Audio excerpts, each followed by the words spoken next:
आकाशवाणी इम्फाल मोरांथै बेहायबिना पाउ पाजरी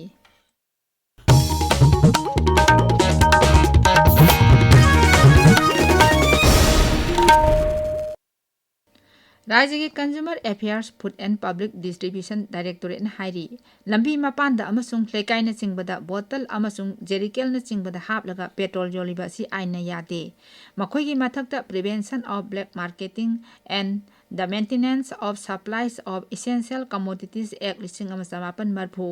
petroleum act 1980 चिंबगी मखादा आइनगी ओइबा थबक लौखटपा याई CAF NPD की डायरेक्टर के बोनो सिंह थोप चेरोल अमन हाई असिगुंबा आइन कायबा थबक सिंह असि थिंगनबा जिला खुदिंगमकी SP सिंह हानना खंगनख्रे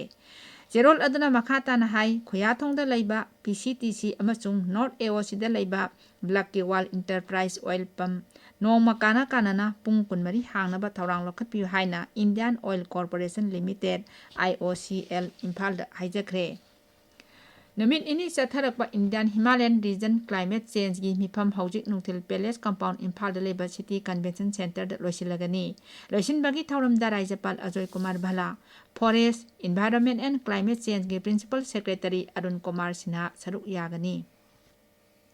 थौरम असिदा राज्यपाल तोंगान तोंगानबा लाइरिक या फोंगनी अमसुंग state environment and climate data centre हांगदोकनी development of north eastern region DoNER मंत्री ज्योतिरा आदित्य सिंधिया हाइरी अवांग नोंपोक लमदम असी भारत की ग्रोथ इंजिन ओइरे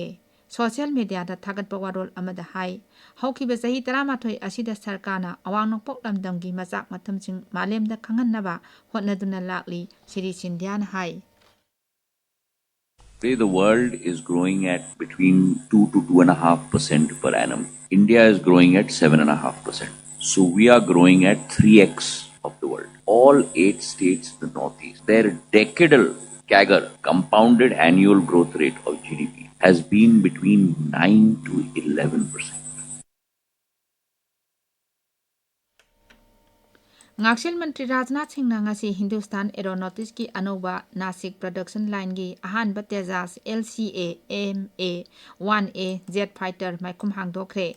थौरम अदुदा ngakshil मंत्री ना मफम अदुदा ISTT 40 टेनर एयरक्राफ्ट की अनिसुबा प्रोडक्शन लाइन अमसु संगाखी थौरम अदुदा वा ngangbada नासिक डिवीजन दा सेम साबा सुखोई 30 LCA अमसुंग ISTT 40 एयरक्राफ्ट की फ्लाइट पु थागत की मांगना हाई जेट सिंह असिगी फ्लाइट असिना ngakshil gi lamda leibak asina mipal tangda haibdugi khudam oire लेबाक सिन थोंबदा लैबा कृषि विज्ञान केंद्र KVK सिंह हेन मतिंग लेहनबा अमसुंग शक्ति लेहनबा पांबैसिंग अवांग थाकी मिफम अमदा केंद्र की लौ सिंह मंत्री शिवराज सिंह चौहान अमुक हन येंसिनख्रे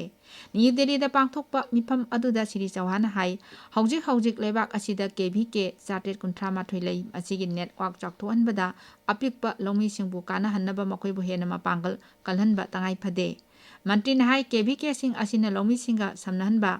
टेक्नोलॉजी पीबा ट्रेनिंग अमसुंग लौ सिंगुगी लमदा अवनबा पुरकपदा अचोबा थौदांग लौरी मंत्रीना Indian Council of Agricultural Research दा KVK सिंह असिदा सेलगी मतेंग ह्यूमन रिसोर्स अमसुंग टेक्निकल रिसोर्स मतिक चाना पीनबा खंगनखी लुपा कोटी मंगा सेंजा थुमजा तौबगी केसता पंजाब की सीनियर IPS ऑफिसर अमा CBI ना फाखरे CBI ना सेल ओइना लुपा कोटी मंगा हेना मसुंग तोंगान तोंगान पा मफमदगी चिंगनानिंगाई ओइबा चेचांग क्यामरुम फागतले मदुगी मनुंगदा सनागी लिकोल किलोग्राम अमा मखाई याउरी मंगा सुबह खेलो इंडिया यूनिवर्सिटी गेम्स लाकलिबा नवंबर 13 दगी दिसंबर 5 फावा राजस्थान की शहर 3 पांगथोकलगनी गेम्स असिदा मेडल की मसाना कुलुमदय अमसुंग डेमोन्स्ट्रेशन ओइना खोखो उद्गनी गेम्स असिदा लेबाकी मफम पुनमक्तगी यूनिवर्सिटी थाकी सानरोय 5,000 हेनबना सरुक यागनी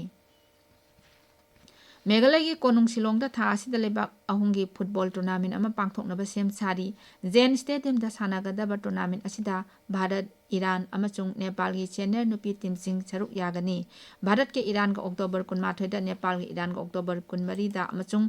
अक्टूबर 23 दा भारत का नेपाल का सानागनी पाउलई जरे